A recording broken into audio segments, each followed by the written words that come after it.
ఏమవుతుంది sin c plus sin d 2 sin c plus d by 2 cos c minus d by 2 అంటే 2 sin c plus d by 2 అంటే 2x plus 6x by 2 cos c minus d by 2 2x minus 4 6x by 2 is equal to 0 అంటే ఇది 2 sin 8x by 2 అంటే ఇది ఎంత 4x and cos minus 4x by 2 minus 4x by 2 minus 2x cos minus theta cos theta అవుతుంది కాబట్టి ఇది అవుతుంది 2x equal to 0 అంటే sin 4x is equal to 0 or cos 2x is equal to 0. ఇవి దీనికి సొల్యూషన్స్. ఓకేనా? ఆ రెండింటికి కామన్ సొల్యూషన్ ఫైండ్ అవుట్ చేయమన్నాడు కాబట్టి సెకండ్ ఈక్వేషన్ కూడా సాల్వ్ చేసి రెండింటిలో ఏది కామన్ అది చూద్దాం. ఓకేనా? కన్సిడర్ సెకండ్ ఈక్వేషన్ ఏమని ఇచ్చాడు ఇప్పుడు? సెకండ్ ఈక్వేషన్ వచ్చి 2 cos square x plus cos square 2x. Second equation 2 cos square consider అంటే ఏం లేదండి, consider 2 cos square x plus cos square 2x is equal to 0.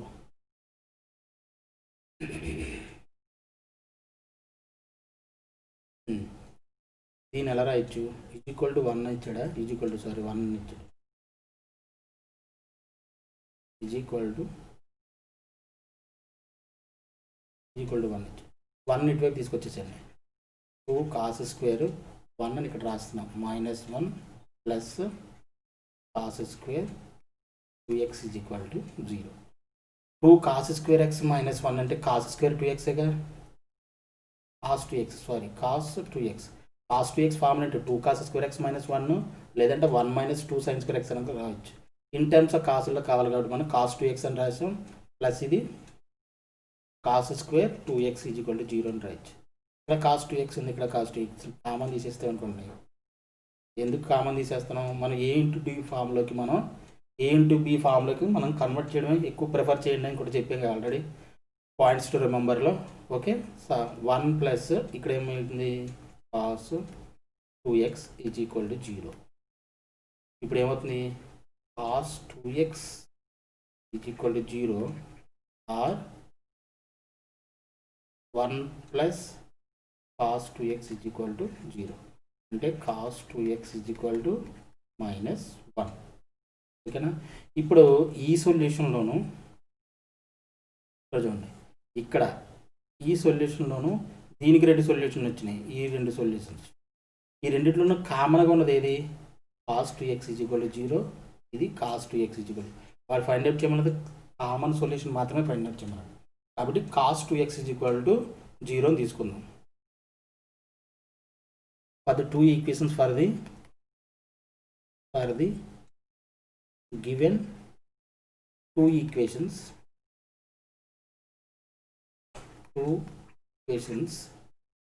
cos 2x is equal to 0 is the common solution. అలా రాస్తే సరిపోతుంది. cos 2x common solution కూడా రాయాలి. అంటే cos 2x is equal to 0. 2x is equal to cos ఎక్కడ 0 అవుతుంది? ఏమని చెప్పాను? Add integral multiple of π by 2 దగ్గర, అంటే 2n ప్లస్ 1 ఇంటూ π బై 2 దగ్గర cos 0 అవుతుంది. అప్పుడు x ఈజ్ ఈక్వల్ టు ఎంత అవుతుంది? 2n plus. సొల్యూషన్ మీన్స్ అంటే ఎక్స్ వాల్యూస్ ఫైండ్ అవుట్ చేయడమే సొల్యూషన్. అంటే వాళ్ళు అడిగాడు కామన్ సొల్యూషన్ అడిగాడు కాబట్టి ఇలా డైరెక్ట్గా మనం రాసి వదిలేయకూడదు. ఇలా రాసేసి వదిలేయకూడదు. ఎక్స్ సొల్యూషన్ ఫైండ్ అవుట్ చేయడమే అల్టిమేట్గా సొల్యూషన్. ఫైండ్ సొల్యూషన్ అని అన్నాడంటే దాని మీనింగ్ ఏంటి? ఎక్స్ యొక్క వాల్యూస్ని ఫైండ్ అవుట్ చేయడమే ముఖ్య ఉద్దేశం. అర్థమైందా? అంటే solution means x is equal to 2n plus 1 into π by 4. This is the final answer. Okay, got it. Next వచ్చేసి నెక్స్ట్ బిట్, సెకండ్ బిట్లో ఏమంటాడు? Solve the equation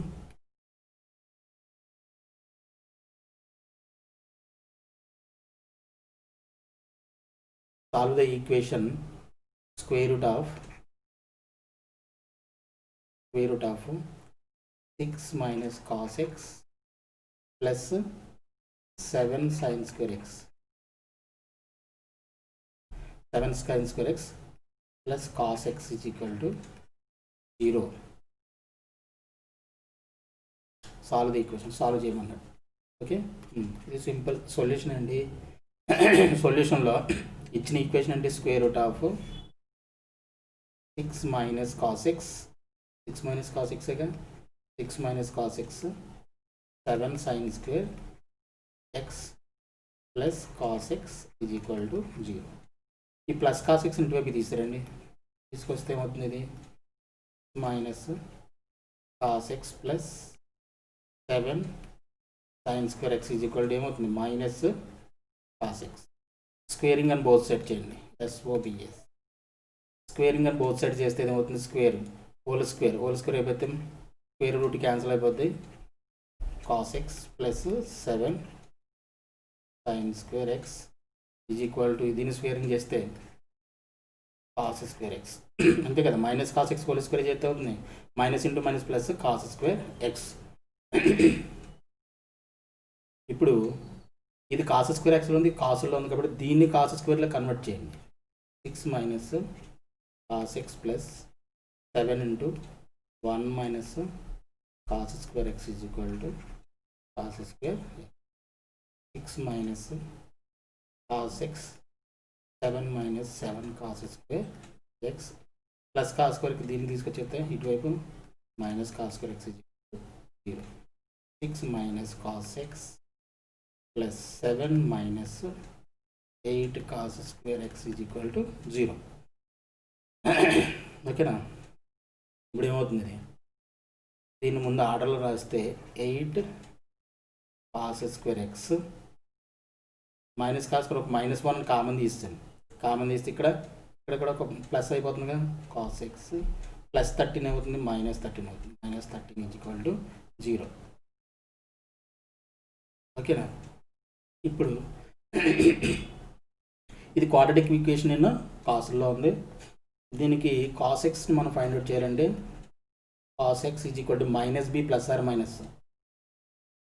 minus b plus or minus అంటే ఇక్కడ 1 ఉంది కదా, కాస్ ఎక్స్ కోషంట్ అంతా 1 కాబట్టి -1 plus or minus b square, square root of b square minus 4ac. B square అంటే 1 square, 1 minus of 4ac, 4 into 8 into 13 -13 కాబట్టి ఇక్కడ ఏమవుతుంది, ప్లస్ అయిపోతుంది బై 2a, 2 ఇంటూ 8 అంటే ఇది -1 ప్లస్ ఆర్ మైనస్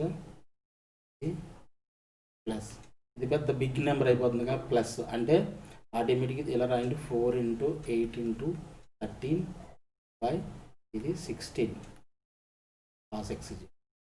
అప్పుడు cos x is equal to ఇక్కడ చూడండి -1 ప్లస్ ఇదంతా 1 కంటే ఎక్కువే ఉంది కదా, 1 కంటే ఎక్కువ ఉంటుంది అండి. చూడండి 4 8 0 ఎంత 32, 13 0 ఎంత అవుతుంది అంటే 100 పైన అనుకోండి, సంథింగ్ 100 సంథింగ్ అనుకోండి, అంటే 100 స్క్వేర్ అంటే 10, -1 ప్లస్ 10 అంటే 9 అనుకోండి, ఒకసారి ప్లస్ తీసుకుంటే 9 అంటే గ్రేటర్ దెన్ 1గా, అంటే ఇది గ్రేటర్ దెన్ 1 అవుతుంది. అండ్ ఆర్ మైనస్ తీసుకున్నాం అనుకోండి, -1 -10 అవుతుంది. ఫర్ ఎగ్జాంపుల్ ఇది 10 అనుకోండి, -1 -10 అంటే -11 అంటే less than cos X less than 1 అవుతుంది.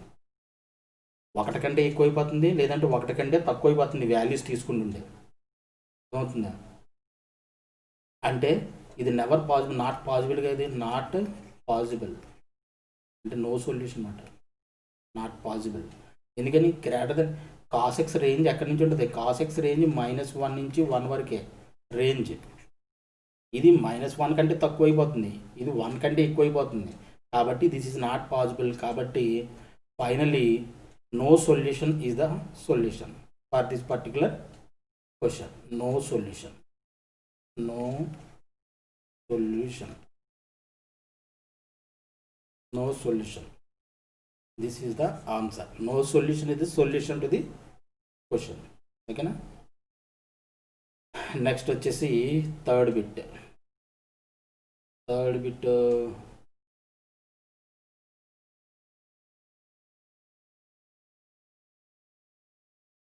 థర్డ్ బిట్ ఏంటిది?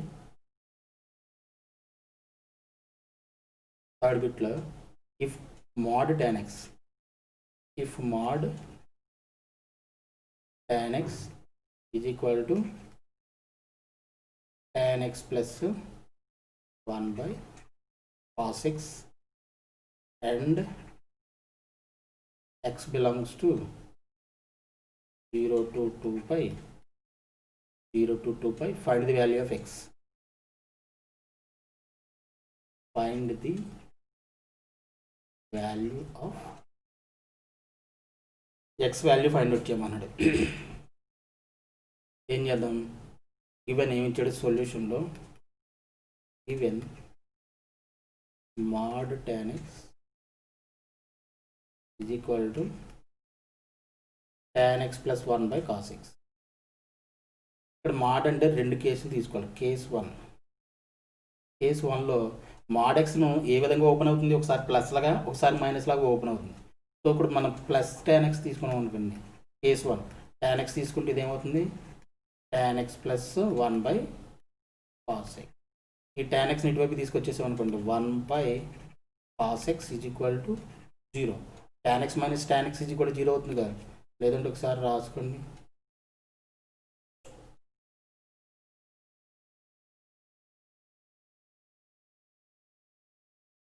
ఈ tan x ఇటువైపు వస్తే tan x minus tan x, tan x minus tan x అంటే 1 by cos x is equal to 0.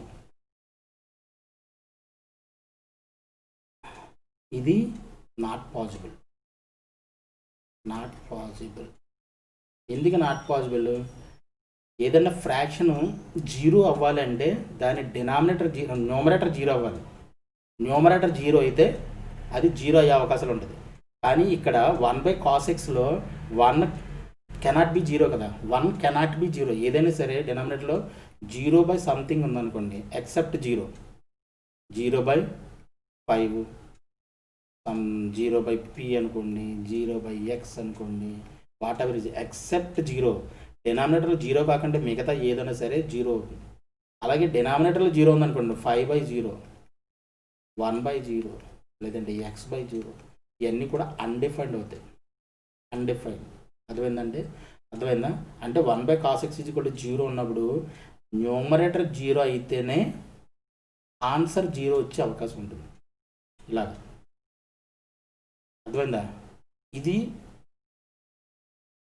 0 అయినా అవ్వకపోయినా న్యూమరేటర్ అనేది 0 అయితే అప్పుడు మాత్రం ఆన్సర్ 0 అవుతుంది. అంటే 1 కెనాట్ బి 0. ఎప్పుడు 1 0 అవ్వదు కదా, 1 0 అవకాశమే లేదు. నాట్ పాసిబుల్ అన్నమాట. సో దీనికి ఇది నాట్ పాసిబుల్, నో సొల్యూషన్ అన్నమాట. పాసిబులే కాదు ఇది answer.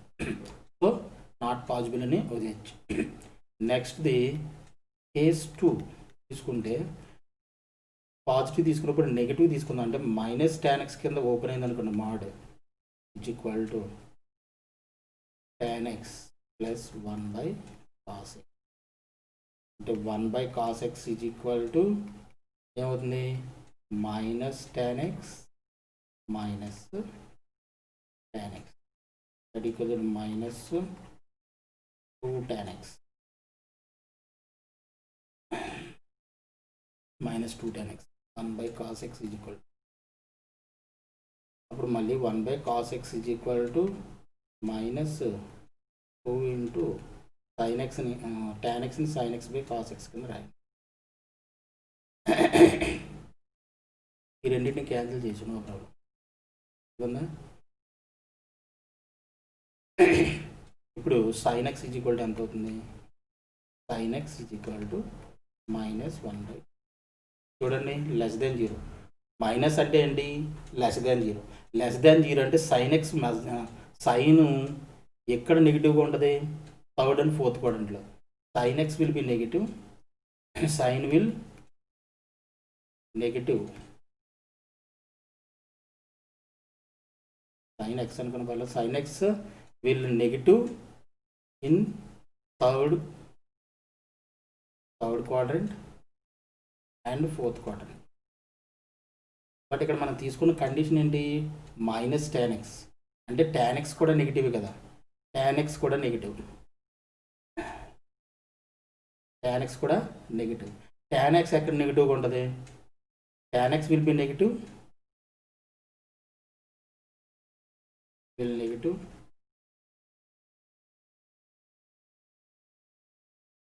in second and fourth quadrant. Second quadrant and fourth quadrant. ఈ రెండింటికి మనకి కామన్గా ఉన్న సొల్యూషన్ ఏంటి? రెండింటిని సాటిస్ఫై చేయాలి. రెండింటిని సాటిస్ఫై చేయాలంటే ఫోర్త్ క్వాడ్రంట్లో యాంగిల్ సాటిస్ఫై చేస్తుంది. ఓకేనా? sin x -1/2 అంటే దీని సొల్యూషన్ ఏంటి? sin x మైనస్ sin 30 కాబట్టి sin π/6 -π/6 అలాగే రాయండి. -π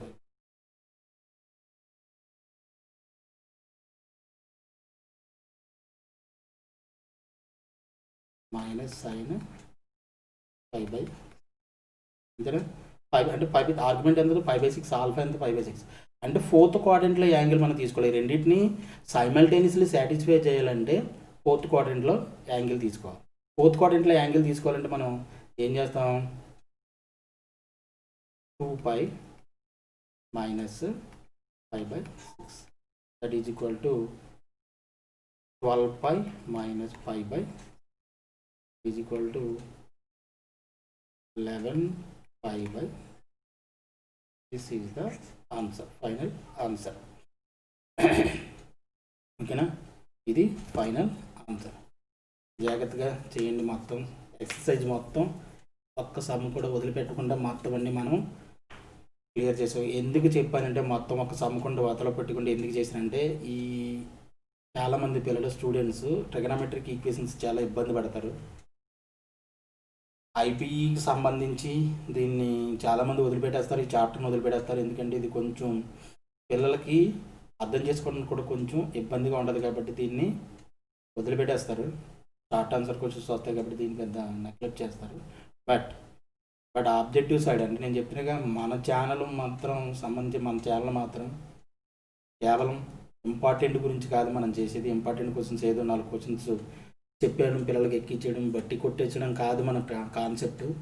ఎల్లపూ స్మార్ట్ మ్యాథ్స్ కాన్సెప్టే కాదు, అది మ్యాథ్స్ నేర్పించడమే, ఈజీగా నేర్పించడమే Ellapu smart maths concept. Ellapu smart maths పుట్టిందే దానికోసం. ఆ ఐడియాలజీతోనే మనం ఎల్లపూ స్మార్ట్ మ్యాథ్స్ని రన్ చేస్తున్నాం. కాబట్టి మనము ఇంపార్టెంట్ క్వశ్చన్స్ చెప్పేసి వదిలేయట్లేదు. ఇంపార్టెంట్ క్వశ్చన్స్ అంటే ఐపీకి నేను మెన్షన్ చేసి పర్టికులర్గా చెప్తున్నాను. అండ్ అలాగే సేమ్ మోడల్లో ఉంటే మాత్రం మీ ప్రాక్టీస్ కోసం మీరు చేస్తారని చెప్పేసి వదిలేస్తున్నాను. ఇక్కడ ఏంటంటే ఒక డిఫరెంట్ క్వశ్చన్ కాబట్టి ట్రిగనోమెట్రిక్ ఈక్వేషన్లో మొత్తం ఎక్సర్సైజ్ మొత్తం కంప్లీట్ చేశాను. బేసిక్గా కాన్సెప్ట్ నేర్చుకోవాలనుకున్న మ్యాథ్స్ నేర్చుకున్న వాళ్ళకి ఇంట్రెస్ట్ ఉన్న వాళ్ళకి ఈ వీడియోస్ బాగా ఉపయోగపడతాయని నా ఫీలింగ్. ఆబ్జెక్టివ్ పాయింట్ ఆఫ్ వ్యూలో బాగా వర్కౌట్ చేసే వాళ్ళకి ఇది చాలా ఇంపార్టెంట్. ఎందుకంటే ఇది చేస్తే ట్రిగనోమెట్రిక్ ఈక్వేషన్స్ సంబంధించి ఈ కాన్సెప్ట్ మొత్తం మీకు ఒక గ్రిప్ వస్తుంది డెఫినెట్గాను, నేను గ్యారంటీ ఇస్తాను దానికి. సో అందుకే ప్రతి క్వశ్చన్ కూడా క్లియర్గా ఏదైతే కండిషన్ ఇచ్చాడో క్వశ్చన్లో ఆ కండిషన్ కూడా క్లియర్గా ఎక్స్ప్లెయిన్ చేయడానికి కారణం ఏంటంటే అదే క్వశ్చన్ అర్థం చేసుకోవాలి. అర్థం చేసుకొని దాన్ని క్రాక్ చేసేటప్పుడు దాన్ని అటెంప్ట్ చేసేటప్పుడు ఏ విధంగా జాగ్రత్తలు తీసుకోవాలన్నది కూడా నేను ప్రతి క్వశ్చన్కి నేను మీకు చెప్తూనే ఉన్నాను. కాబట్టి ఇవన్నీ దృష్టిలో పెట్టుకొని ఫార్ములాస్ కూడా మీరు ఎప్పటికప్పుడు నీట్గా ప్రాక్టీస్ చేస్తూ క్వశ్చన్స్ ప్రాక్టీస్ చేస్తూ సబ్జెక్ట్ని డెవలప్ చేసుకుంటారని నేను ఆశిస్తున్నాను. ఓకేనా? సో ఈ విధంగా చేయడం వల్ల మనకి ట్రిగనోమెట్రిక్ ఈక్వేషన్స్ మొత్తం కంప్లీట్ అయింది. ఓకేనా?